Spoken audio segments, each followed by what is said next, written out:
This podcast is produced by the Harwood Productions Podcast Network. To learn more about the network and to find more of our shows, visit us online at www.harwoodpodcast.com.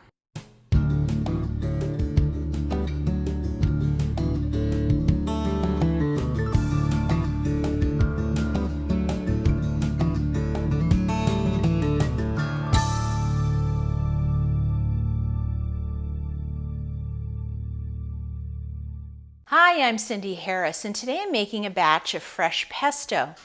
Every summer, there comes a point in time when the basil is super abundant, both in the farmer's market and in our own gardens. So today I'm going to go out and I'm going to preserve some of those basil leaves by making pesto because I can use that in many dishes all throughout the year. Well, you can see out of my garden I got this much basil, and this is just trimming one plant, so it is definitely the time to make some pesto.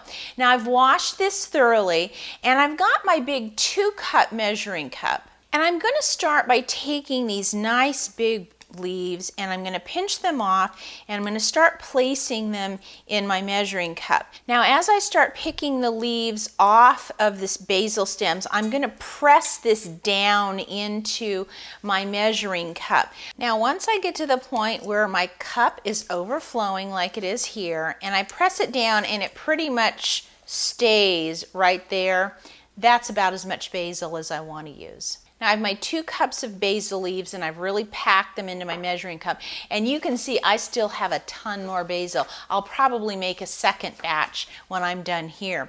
Now when we make pesto, I like to use my food processor. So I'm going to use my metal blade, and I'm going to take my 2 cups of leaves and I'm going to put that right inside. I'm going to go ahead and I'm going to turn the machine on so that the basil starts to chop up. And now I have 3 cloves of garlic that I've peeled, and while the machine is running, I'm going to drop those in and let them get nicely minced up.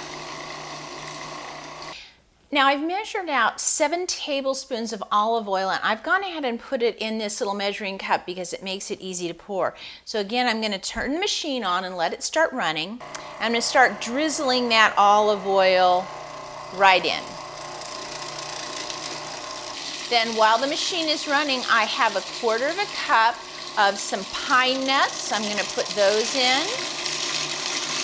Then a 1/2 teaspoon of salt and some really finely grated Parmesan cheese, and this is a 1/4 cup.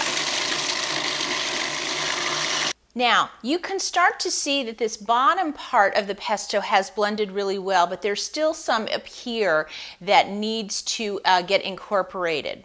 So I'm going to take my rubber spatula and I'm going to scrape down the sides. I'll put the lid on again and then let it run until I see that it's a nice even color and everything is nice and smooth. Now if you're going to be using your pesto within the next 4 days, all you need to do is get a nice sealable container, put the pesto right inside of it, and to keep the top from drying out, just take just a teeny bit of olive oil and just drizzle that right on the top. That'll keep it nice and moist. And then you can just put your lid on it and keep it in the refrigerator.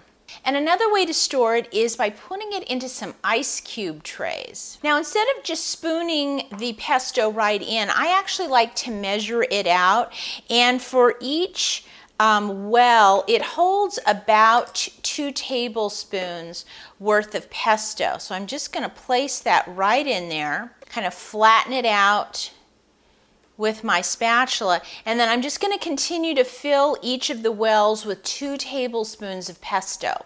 Now this batch of pesto filled up 7 of the wells in my ice cube tray. Now if I didn't want to make any more today, I would just cover this over with plastic wrap and put it in the freezer until these have frozen solid, and then just pop them out and put them in a zip bag and keep them in the freezer. I would also mark my freezer bag that says 2 tablespoons worth of pesto. That way, in case I forget when I'm doing another recipe, I can easily remember.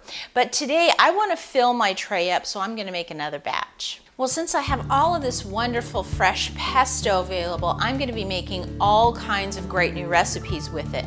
Breads and pastas and salads, so look for those on some of our other podcasts. Now, if you'd like to try this pesto at home, just go to our website, go to the Farmer's Market show notes, and I'll have the recipe there for you. And as always, if you have any questions, please send me an email. See you next time.